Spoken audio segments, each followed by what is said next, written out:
पूजा। कोई भारत का घर ऐसा नहीं है जिसमें ठाकुर जी नहीं विराजमान। कोई भारत का घर ऐसा नहीं है जिसमें कुछ कुछ पूजा पाठ न होता हो। देश की स्थिति बिगड़ती क्यों जा रही है? घर परिवार टूट क्यों रहे? सारे देश में भगदड़ क्यों बची है परिवारों में? क्योंकि हमारा सिर खाली है। कोई न कोई सिर पर चाहिए। बचपन में माता पिता की इज्जत को शीश पर रखो। मैं मुंह नहीं दिखा पाऊंगा मेरे पिता की क्या इज्जत है, लोग क्या कहेंगे, उनका बेटा यहां खड़ा है। बड़े होकर बच्चों को शीश पर, छोटे बच्चों पर क्या असर पड़ेगा?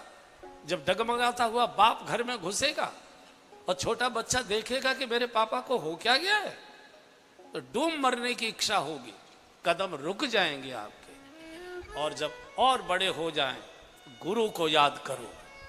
मैं उनके पास बैठता हूं, उनकी कृपा मेरे ऊपर है। फिर बोल रहा हूं, मैं भजन को मना नहीं कर रहा, लेकिन बंधुओं केवल पूजा पाठ, भजन, मंदिर, दर्शन ये हमको नहीं बचा सकता।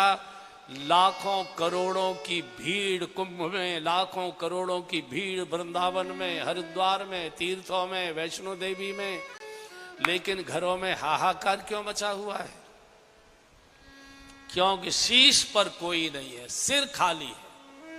सिर खाली रहेगा तो लू लगेगी, लपट लगेगी, ठंड लगेगी, जुकाम होगा, वर्षा होगी, स्नोफीलिया हो जाएगा। कोई न कोई सिर पर चाहिए। पहले पुराने लोग टोपी पहनते थे, पगड़ी रखते थे सिर पर, बच जाते थे मौसम की मार से। चलो मौसम तो आपने कंट्रोल कर लिया है, लेकिन इस विकार के मौसम के लिए केवल 3 ही सूत्र हैं। छोटेपन में माँ पिता की इज्जत रखो सिर पर, जवानी में अपने छोटे बच्चों को बड़ा बनाकर सिर पर रखो। इन पर क्या असर पड़ेगा मेरे खान पान का? बुढ़ापे में अपने गुरु को याद रखो। मैं उनका शिष्य हूं, उनके चरणों में बैठता हूं, उनका आशीर्वाद मुझे।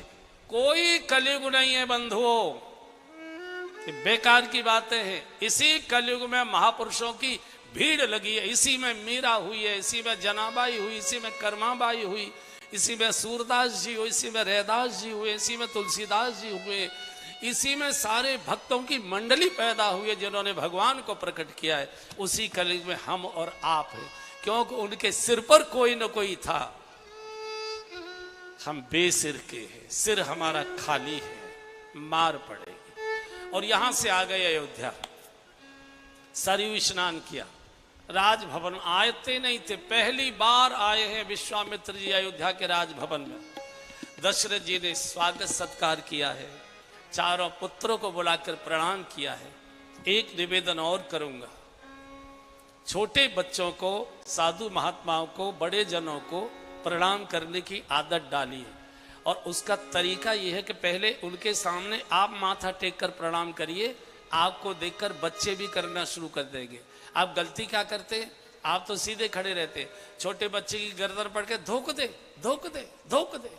अब छोटा बच्चा है बेचारा, गर्दन मरोड़ देते हो, झुक जाता है। लेकिन उसी दिन संकल्प ले लेता है कि आज मेरी गर्दन कमजोर है, आपने मेरी गर्दन पकड़कर मुझे झुका दिया, दबा दिया। जब बुढ़े तेरी गर्दन कमजोर होगी तब देखूंगा तुझे। इसलिए हर बेटा वृद्धावस्था में अपने पिता को रुलाता है, हर बेटा, क्योंकि वो तो निर्णय